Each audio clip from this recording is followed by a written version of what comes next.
Right. So if you were here, there's these nice Belgian chocolate walnuts. Unfortunately, I cannot share, but I will save some for you.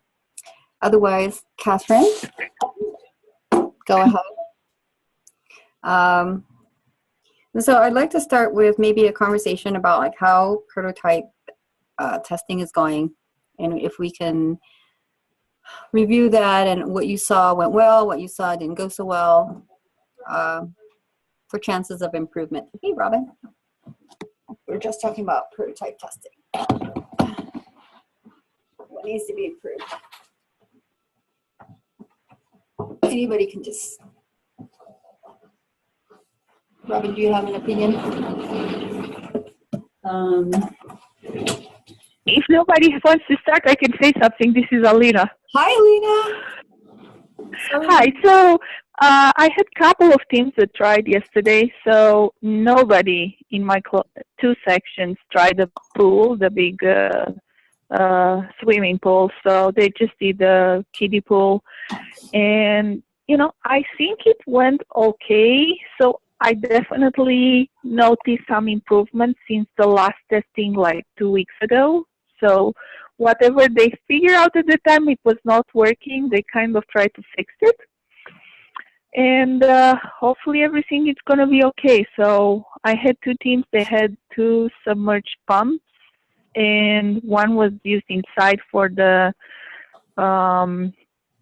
microplastics, the microbeads, so that was fine. And the other outside, we're just making sure everything is fine and it's not slipping in the water. So other than that, I mean, I think it's okay, at least on what I've seen with probably more than half of my teams. And there will be another trial tomorrow, so just that's the official testing. So I don't know. Hopefully everything is going to be fine. Right. So have any of you got a chance to go to the pool and looking at what's happening there? Robin or the other Robin? Nobody in my team. Danny and I went yesterday. It went pretty smoothly. Just one of Danny's teams. He seemed pleased with their progress, but I'll leave that to Danny. Okay. Yeah, I mean, they showed up. It had buoyancy. It didn't really collect plastic, but they know what they need to improve, I think. So I've got my 151s tomorrow there, or some of them. We did the 251 there, and it seemed to work out fine. There were no issues as far as everything being clean and lifeguards being attentive and all of that. So that seems good. The only thing I was going to mention is somewhere, and I'm not sure how to necessarily improve it, the workshop is being overtaken by very large prototypes. And thanks, Robin. I wanted to say the same thing. And it is perpetually full. So we have expanded hours, but it is getting really difficult to walk around and everything. So at some point, as we're developing these projects, we need to get pretty strict on size limitations, because not always bigger. You don't always have to build something really big to prove your point, and somehow that gets missed along the line somewhere. But just a side note on prototyping overall. And I don't know if anybody on the phone is doing either EPICS 1 or 2 this summer, but the workshop will not be available all summer.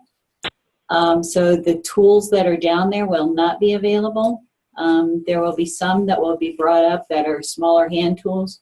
So when the project is selected for this summer, you just need to consider that when you're developing whatever project is going to be done. But I think there is a choice to use the design shop in the Brown Hall, right, for the summer project? Right. Just the tools that are downstairs, like the miter saw and the band saw and all that, will not be available. Okay. Okay. And I'm sorry, go ahead. Talking about the workshop, so what I noticed, besides what Robin pointed out that there are like really big things there and it's really hard to walk around. I think that's a lot of materials and tools that are left on the table, so students don't clean after themselves and they don't put things back. So when you go back with another class, it's just packed.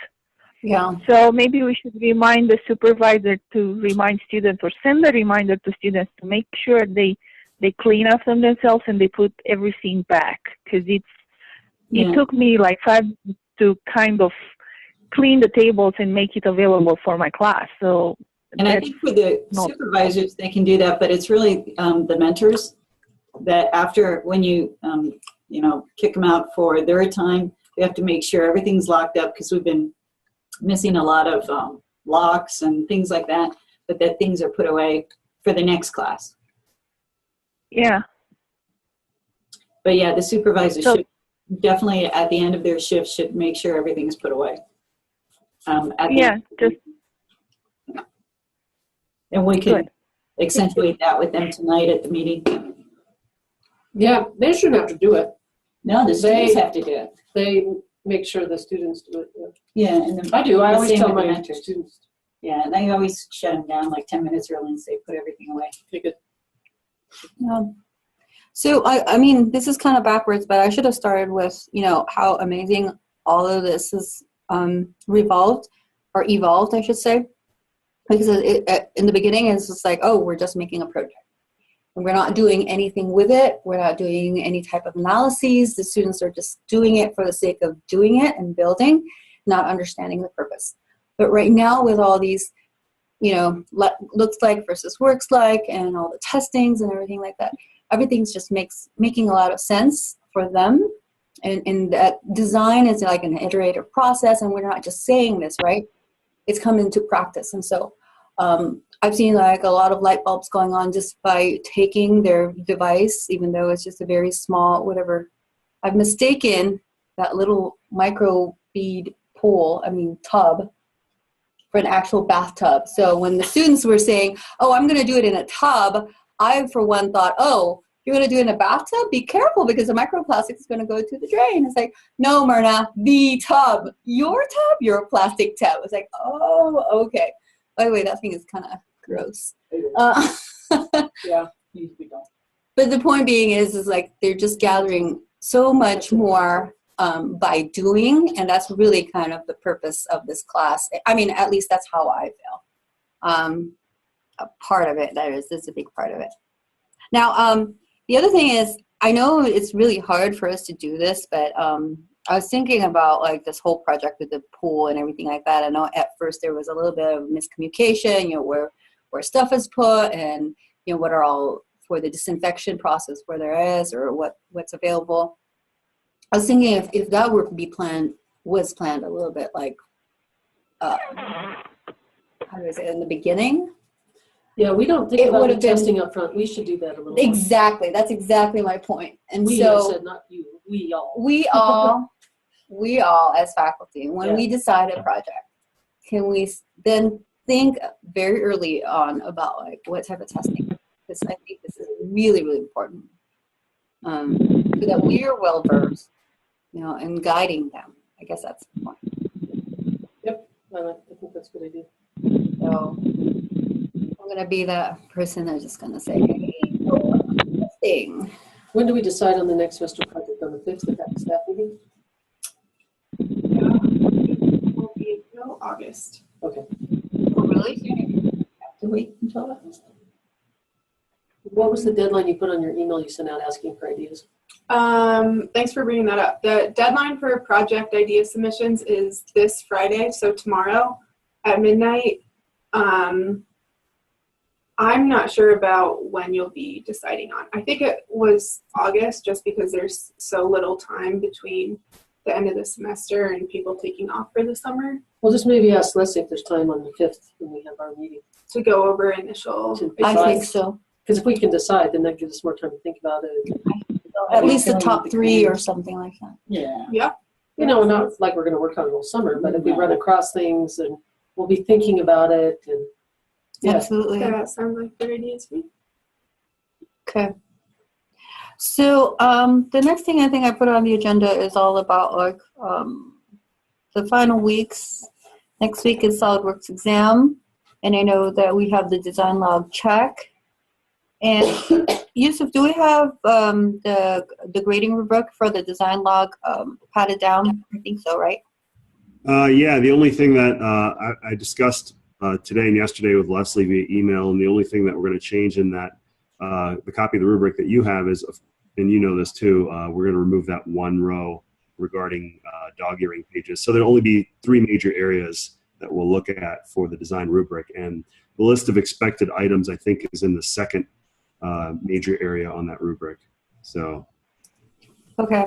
So would that be announced to the students anytime soon, or can we announce it to the students anytime soon? Yeah, sure. I can go ahead and delete that one row and send it off to you and Leslie for final check before distributing, That's a good idea. program-wide distribution. So. Yeah. And what are all people doing next week, just by curiosity?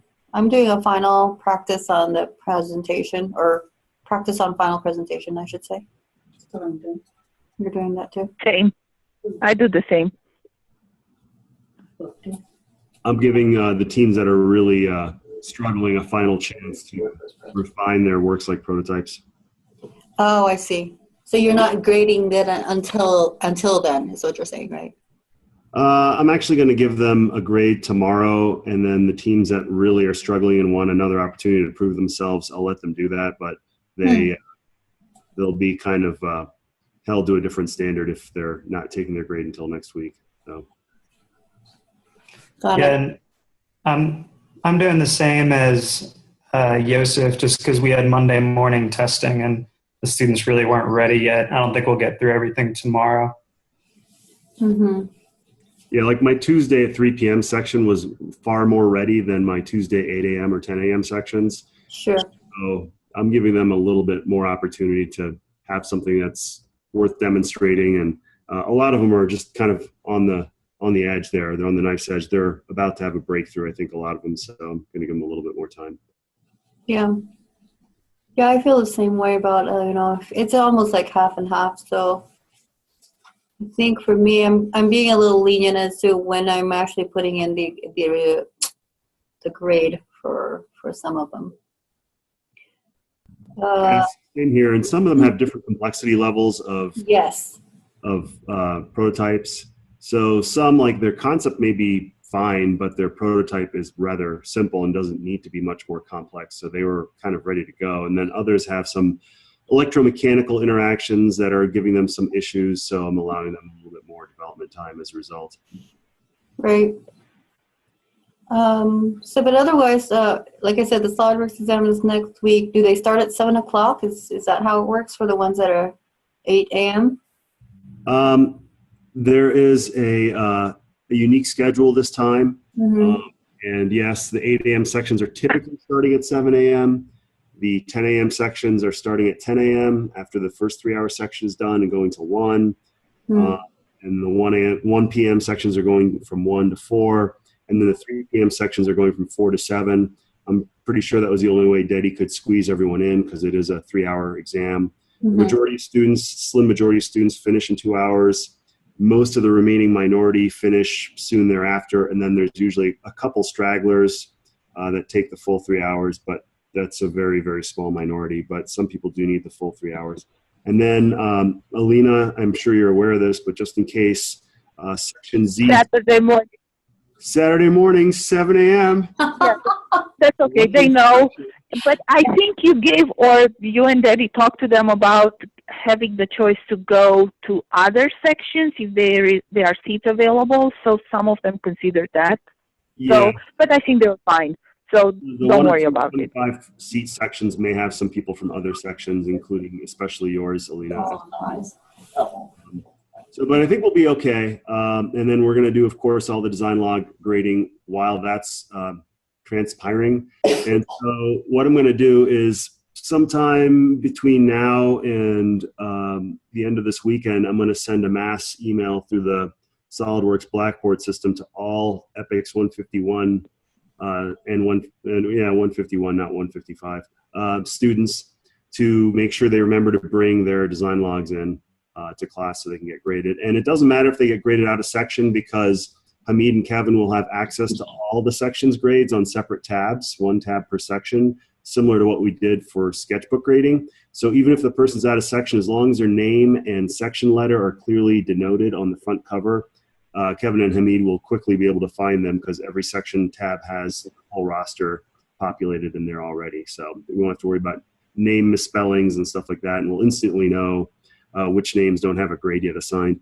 One minor warning caveat to everyone is that the rosters that are in those spreadsheets, because I don't feel like doing another 20 copy pastes from different rosters, are only up to date as of week 7 or so when we did the sketchbook. So anyone who's dropped or withdrawn since then is still going to be listed on the roster. So you'll just have to ignore those on your own when you look at the grades at the end of the week. So. All right. So thank you for that information. And so I just wanted to kind of share a little bit. I don't know if all of you were here Friday when Robin was talking about how you would like to set up the practice on the final presentation. Would you like to share that so that people? Oh, sure. So for my Epics 2 section, and was going to do it for Epics 1 as well, when each of the teams got up, well, because in Epics 2 they're all doing different projects, we talked about who are the stakeholders that would be interested in these projects, whether they were investors, whether they were NGOs, environmental groups, communities, whatever it might be. And then for all of the people that were doing peer reviews of the presentations, I assigned them to be different stakeholders to ask their questions from that perspective. So that way, and they actually got into it fairly heavily, in the sense of one team would just think totally like an investor and ask about economics, and another would be an environmental group and they would focus solely on that, and another would be homeowners or whatever it might be.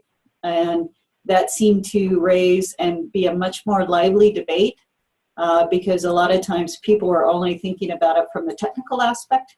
They weren't thinking of it from those other stakeholder perspectives. So it gave for a much richer Q&A. Yeah. So I was going to do the same for the 151s for their pitch presentations next week. For their actual final presentation versus practice. No, their practice. For the practice. Yeah. And then that way they can think about Yeah. Good. Okay. All the different, yeah. and then they can change it up so it's not that they're always an investor. You can rotate it around is what I did. Right. Makes sense. Yeah, I thought that was a really good idea. Yeah. I'm going to do the same thing. And so I was looking at the agenda, what else needs to be talked about. I guess, does anybody have comments on the final rubric and whether or not, that's working well? Obviously, maybe it only works like prototype is the one that we've been doing or working with. So I haven't looked at it. I have a question. What? Is there there's not a separate rubric for works like prototype that's embedded within the final? Yeah. Okay, that's Maybe cool. that has to be. No, that's fine. I just, okay. I knew it was 5%. rubrics, so. It's a compound of There's 3 a- different things. Yeah, there's a presentation rubric, a looks like prototype rubric, and a final report rubric, all in the one file. All in one. And if anyone's interested, I sent out a whole class version. I don't know, that might not be useful to some people. Everyone has their own technique for processing and pasting the grades into the grade book and all that stuff. But at least for the way I do it, it works pretty well for me to have like the whole class listed, one sheet for each rubric, and then have all the boards go row by row. So I sent that out, I think earlier this week. Yeah. Thank you. Thank you for that, Joseph. Joseph and his spreadsheets. Thank you, Yosef. I do it that way too. I'm a big fan of spreadsheets, yes. Yes, you are. There's a spreadsheet project. Let's give to Yes. you. Like peer eval, right? There's a peer eval coming up. Am I right? Peer eval, yep. Okay. Nothing new on that. It works the same way as the old peer eval. We won't even use a different system. It'll be the same lengths as before and everything like that. And the way you can tell apart the midterm team evals from the end of semester team evals is just from the timestamp. So if you just sort by date in your final spreadsheet, you'll see a block of evals from a few weeks back, and then you'll see a block of evals from the dates around the end of next week, and that should separate them pretty cleanly. Will you resend the link? I think I deleted it. Sure. Thank you. Not like you have nothing to do. I'm sorry. Yeah, no My problem. deleted box purges, or I could have looked it up myself. Can you send it to everyone, please? Sure. Thank you. No probs. All right. I have two more slides kind of along this teamwork communication emphasis we're having this semester. It's how to be supportive, supporter versus, I forgot what the other word is, but I call it skeet shooter. People that just like to shoot the skeets as they're shot in the air versus communicate in a critical versus collaborative, right? And so there's two slides that people can use to frame up before the peer evals. Just a reminder and another way to think about giving constructive feedback versus critical tear down feedback. So it's just some rules of thumb for being supportive versus critical. I'll send those to Myrna. You'll send them out. Yeah. All right. Thank you. Thank you. I forgot we had like one more. Whoops.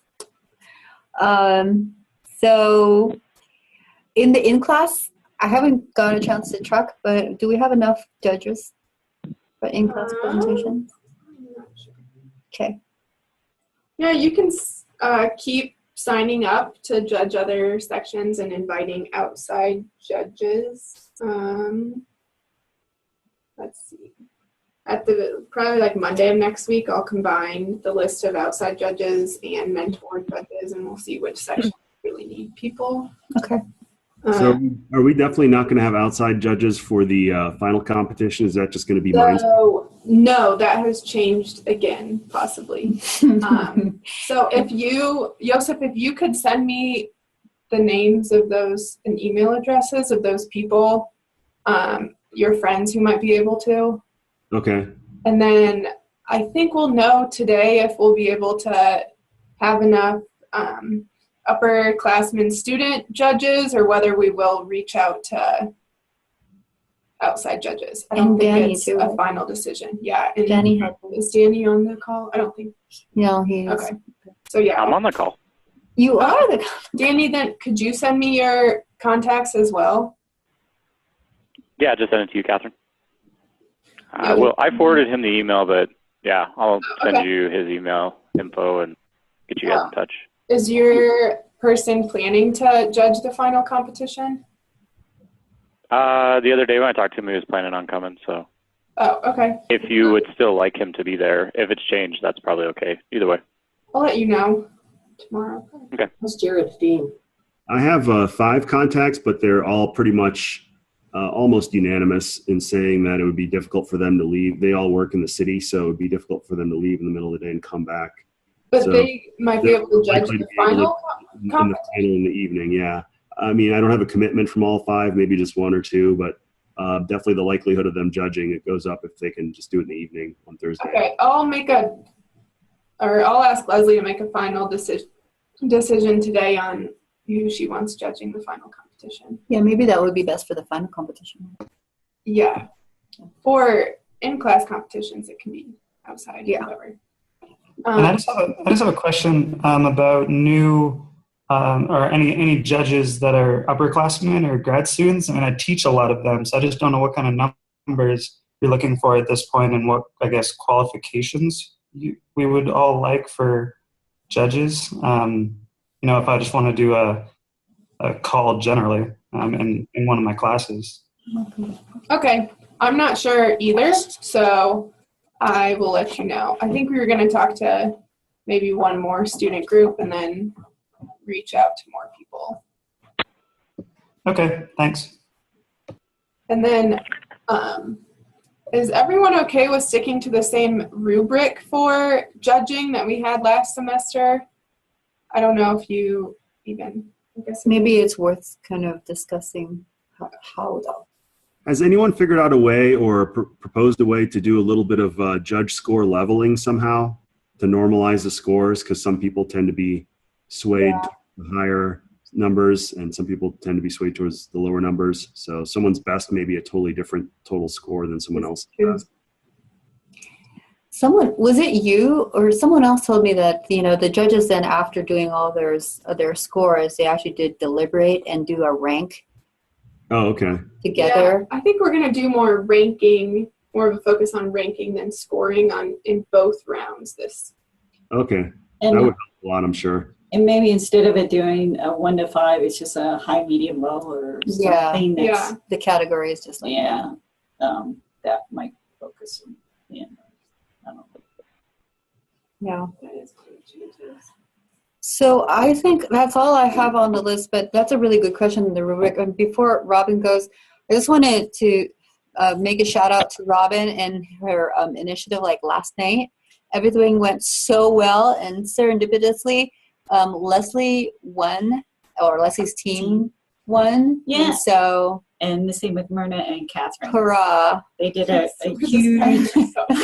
We're gonna pat each other on It's the just back. all three. But yeah, Leslie's team won. So they will have access to $20,000 to move forward on their project. They did a great job. And so that's pretty cool. Yeah. And we're done, Congratulations. except for the end stuff. Yeah, and I have about like 1.5 of this really yummy chocolate left, and I'll just leave it out for someone who is lucky for tomorrow. But thank you so much for bearing with us through all these. I have a question about one of the things that's coming up at the end of the semester, if it's okay. Yeah. My question is about mentor evaluations, because I think this is pretty important, significant. It's 10% of their grades. And from my understanding, after the discussions at the end of the last semester, I just want to make sure that somehow, as much as we can, we are consistent. And is there any way we can bring this up, discuss what actually this 10% mentor evaluations we are going to take into account? I know we said in the syllabus what we are going to look for, but how exactly we are going to score that? And is there any way we can have a conversation to kind of try to be on the same page? Yeah.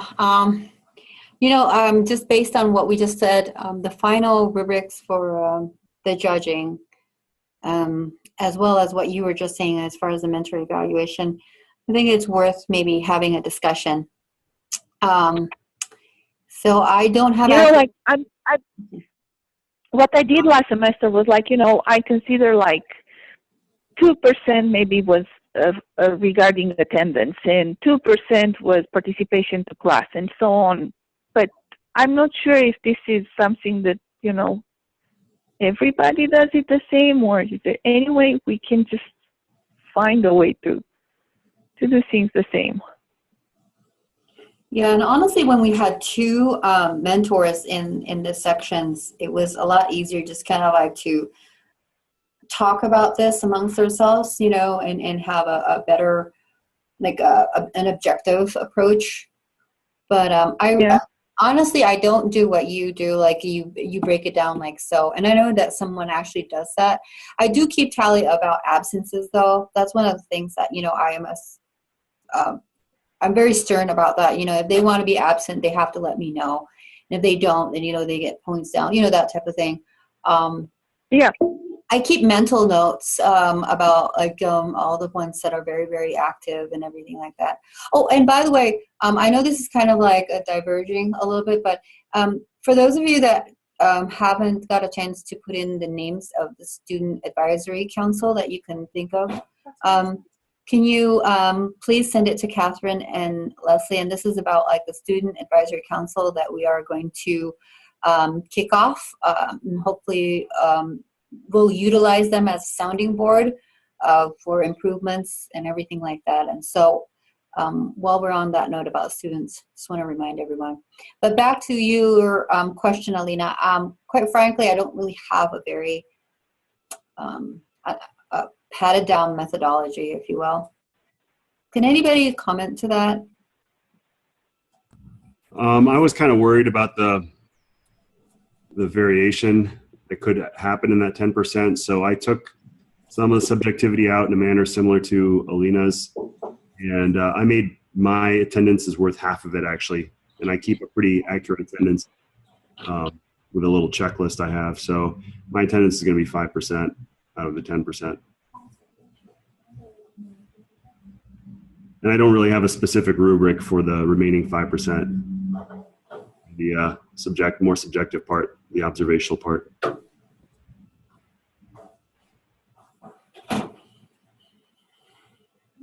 I'm sorry, I got interrupted. Sorry, Joseph. So there's no real way of,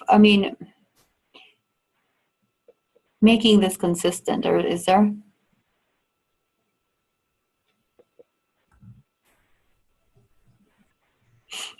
Well, I'd say that, if we look at the what we put out in the syllabus, kind of as Alina had said, that I kind of divide that roughly evenly. And for me, just the respect part is really important. So that they're paying attention in class and listening to their teammates and participating when we have the opportunity for team time and that sort of thing.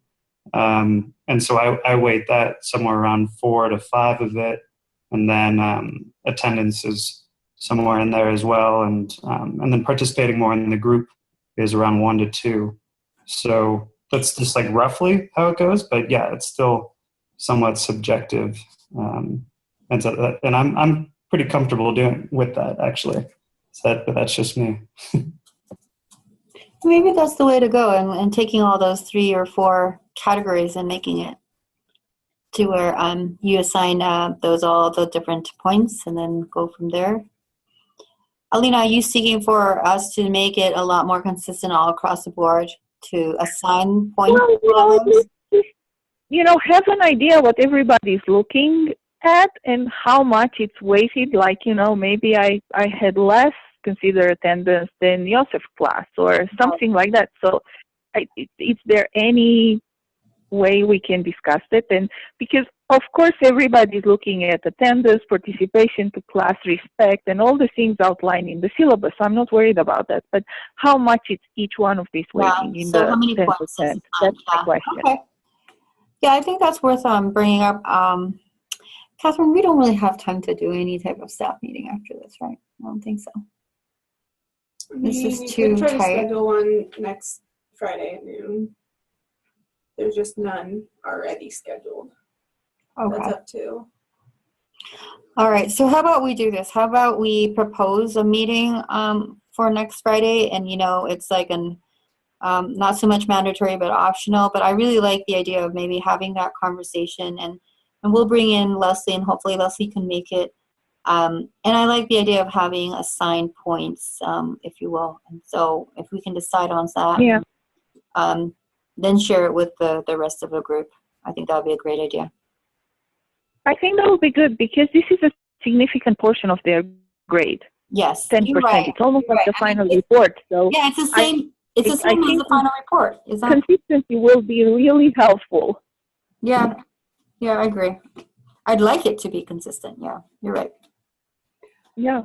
Thank you for bringing that up, Alina. That's really important. Sure, because and it's also like all the students, they see all these rubrics and they are very clear and very straight to the point. They know exactly how much they get, but there is nothing for the mentor evaluation except what they told them from the syllabus.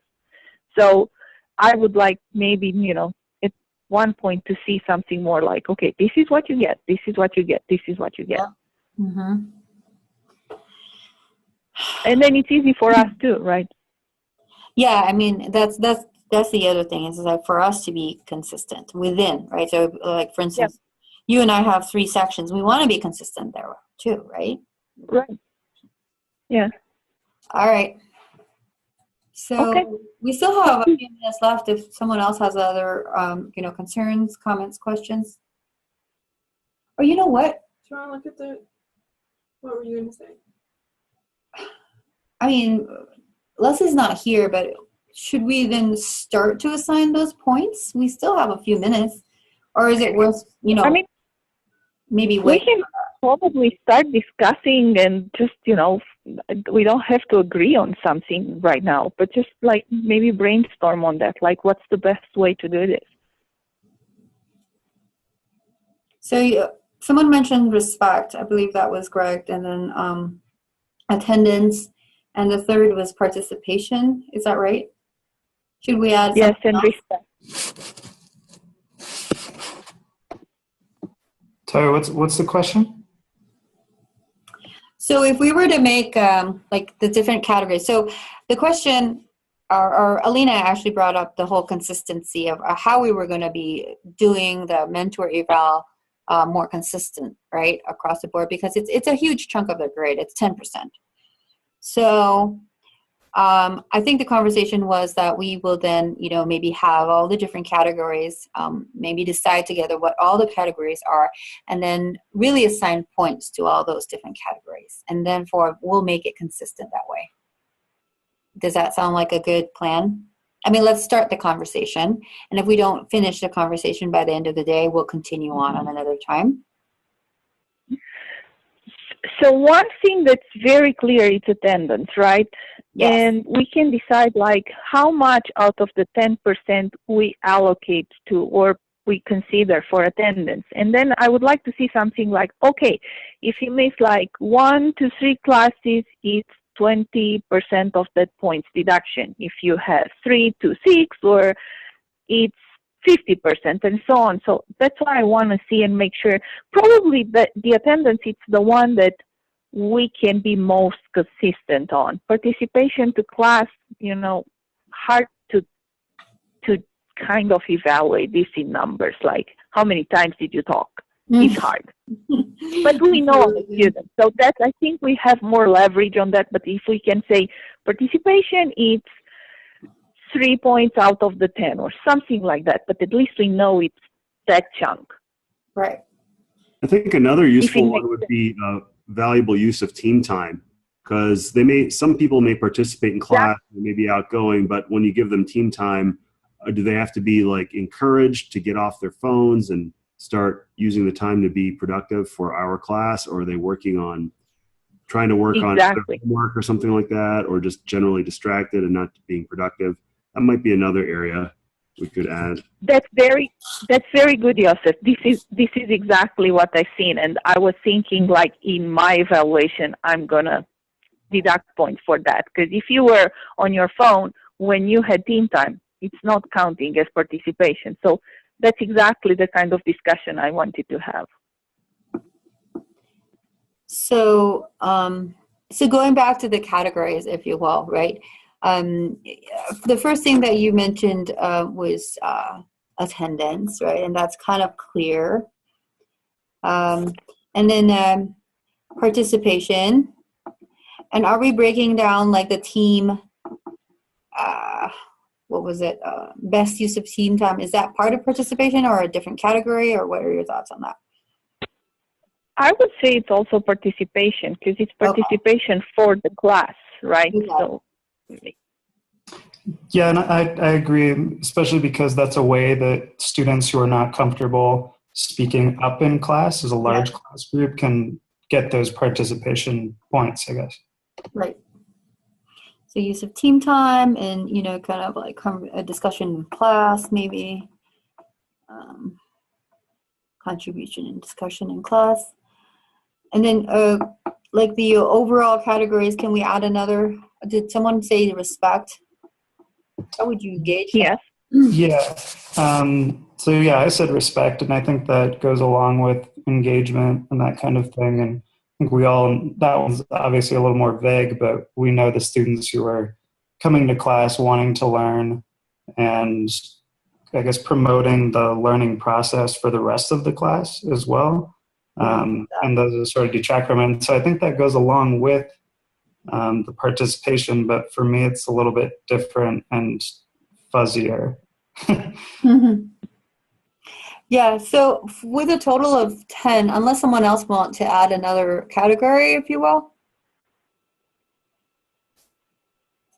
Or do you think we should just start with this? That's all I got. Yeah.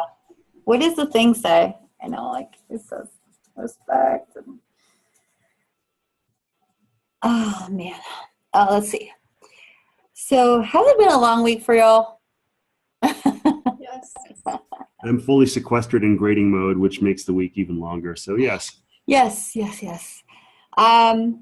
So Alina, if you were to put all points, different points to all these three categories, attendance, participation, and respect, how would you do that? How would you assign the points? Attendance, I would get probably 4 and the other 3 and 3. So just to break them even. Yay. Anybody else have a different opinion on that, do you think? No, I think that sounds good, especially because those other two overlap somewhat. Yeah. And so that's good. And then attendance is so important for this course because we only meet like 1.5 times a week. Essentially, where it's, if they don't come for a 2-hour session, that's big. So Alina, did you have ideas on how you want to do the points? Because so for my ESCD course, I take off, essentially it's 1% for each course each class that they miss, that's unexcused. And so, they have plenty of excused absences, but the ones where they don't show up at all and contribute to the learning process and don't tell me, then that's kind of the process there. But that's like 1% of their entire grade, and I inherited that from Juan. I think that's a little harsh. So, yeah, we can talk about that. Yeah. Well, I don't want to make it way more complicated than it is, but, it's a difference if you miss Friday when it's 1 hour, and usually it's a lecture time, and it's, I think, another thing when you miss 2 hours during the week when with team time were a very important part. So I kind of look at that too, like, okay, yeah, you missed 1 hour was a lecture, maybe it's okay. But I don't want to make it more complicated. So we probably should stay like, if you have more than 2 unexcused absences, then we deduct 1 point out of the 4 or something like that. Yeah, I think we just need to make it more, simplified enough for everybody to follow. Yeah, so just something like that, like if you have in between this number and this number, this is how many points off you get. So, and the thing is, that's something that we discuss. Yeah. And the thing is like, I wish that we had done this, obviously in the beginning, and so that we share it with them before. And this is like an afterthought, right? And so, I don't know, like if we were to share it now, it's like, oh, then I could have been better in participating or something like that. You know what I mean? So, it could be. Yeah, I understand that. So again, it's something that it's up to us as a discussion, like if we want to do that or not. So, but yeah, and I was gonna say it could be that we're just sharing it amongst us, like mentors, for us to be consistent, but it doesn't necessarily mean that we have to then announce it. Yeah, exactly. So yeah, because it was announced at the beginning. They know what we are grading them off. They just don't know how much. Not exactly. So they were aware since the first day of class they will have this grade. So.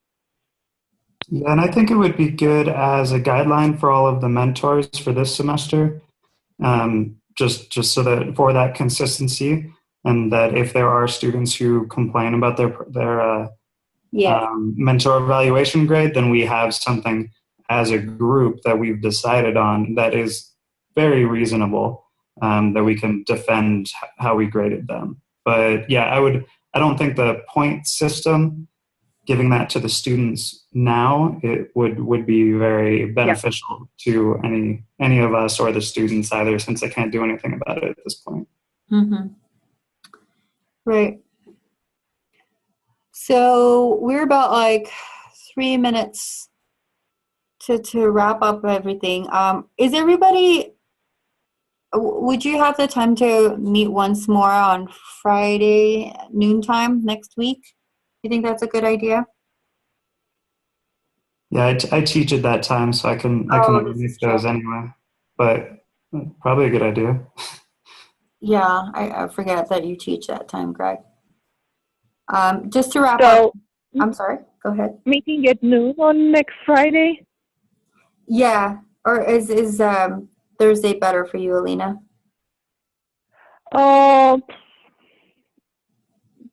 Thursday I can call in. Friday I have class at noon. So, Okay. So the more I think about it, and I haven't checked Leslie's schedule because I'd like for Leslie to be there. But between Thursday and Friday, I think we're just going to need another conversation just to kind of like make sure that we are all the loose ends, we've all tied that up, and then this maybe put a final discussion on the mentor evaluation and the final judging rubric to make sure everybody's on top of that, or I should say abreast about that. But other than that, I want to schedule it for half an hour. Someone told me that, scheduling for an hour sometimes is just excessive. So if we can make this for a half an hour meeting, that would be awesome. that would be great. Yeah. I just have a quick question. Yep. For the course evaluations, are people doing that in class or just advising students to do it outside of class, or what's the timeline for that as well? I can't remember from last semester. Sure, I know. I think that, I'm sorry, go ahead, Alina. Oh, sorry. So last semester I kind of reminded them and I asked them to do it outside of the class. So, and I had a good turn around. So, Okay. but I asked them to do it outside the class. Yeah, Because there was not enough time in the class. There were too many things at the end of the semester and they were kind of like, oh God, that's a lot. So. And technically we shouldn't be present as, in the room anyway when those things happen. And the thing is like, I think they get reminders often enough that they should be doing that. And as soon as that is open, and my understanding is, isn't it open April 30th or is it already open? I don't know. I could be wrong with the dates. All right. Is there anything else, or are we good to go for today at least? I think we're good to go. I'm sorry. Someone was saying, was that Greg or Danny? Yeah, I just said all good. Thanks for putting all this together. I think the testing has been really good for the students overall. Yeah, I'm wishing that they're getting the best out of it. So anyway, thanks to all the pool guards and for bearing with us through this curriculum development meeting. I know sometimes it's been painful, but we tried our best. So, all right, so maybe sometime next week, Thursday or Friday, we'll wrap up with a half an hour meeting. All right? Excellent. Take care, everyone. Have a good day. Thanks a lot. Bye. Thank you. Have a good day. Bye.